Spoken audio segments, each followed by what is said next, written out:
Alright guys, a quick one. Here, I'll detail how to rotate Samsung phone screen. So if at the end of this you found this often informative, please don't forget to like and then subscribe. Now, to rotate your Samsung phone screen, all you need to do is swipe that control center, then expand the control center again. Now, you want to go ahead and locate the portrait icon. Press and hold it. Turn on auto rotate.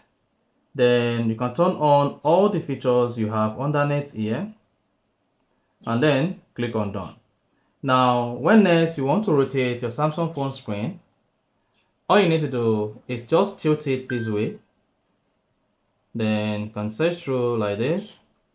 And if you are watching a movie or you are on any media application that supports screen rotation, all you need to do is once you open the application where you want to watch screen rotated video, all you need to do is tilt your phone like this.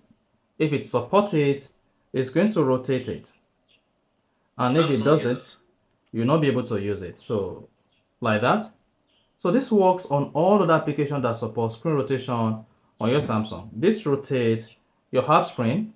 At the same time, it rotates the lock screen on your Samsung phone. You see that? So that is basically how to rotate Samsung phone screen. If you found this offer informative, please don't forget to like and then subscribe.